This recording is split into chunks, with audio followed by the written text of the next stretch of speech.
ஹாய்ங்க, இது எங்கள் வீட்டோட பெரி செடி. இது ஒரு சின்ன கிளை தான் எடுத்து வந்து வச்சோம் நாங்கள். அது அவ்வளோ பெரிய மரம் ஆயிடுச்சு. ஆனால் சரியான காய் காய்க்கும். இலை எந்த அளவுக்கு இருக்கோ அந்த அளவுக்கு காய்களும் நிறைய காய்க்கும். பசங்க வந்துட்டு இதை நல்லா சாப்பிடுவாங்க. இந்த செடி இங்கெல்லாம் வராது அப்படின்னு நினச்சி வச்சோம்.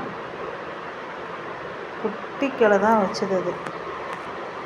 அதே அவ்வளோ பெரிய மரம். நாங்கள் வெட்டி விட்டுறோம். இருந்தாலும் மறுபடியும் அது துளுத்து அவ்வளோ காய் காய்க்குது.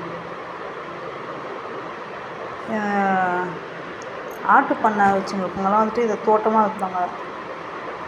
தோட்டமாக வச்சுட்டு அதை வெட்டி எடுத்தாங்கன்னா மறுபடியும் துளுத்துக்கினே இருக்கும். எவ்வளோ காய் இருக்குது பாருங்க.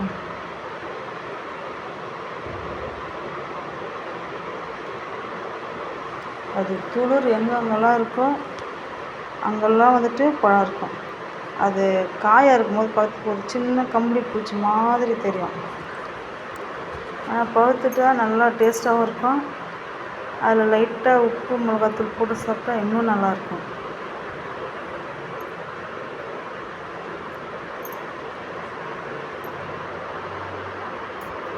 இவ்வளோ காய் இருக்குங்க.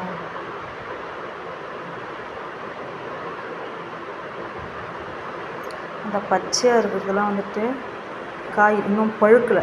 செங்காய் வந்துட்டு கொஞ்சம் சிகப்பாக இருக்கும். பழம் வந்துட்டு பிளாக் கலரில் இருக்கும். இதெல்லாம் பழம், செங்காய் பழம்.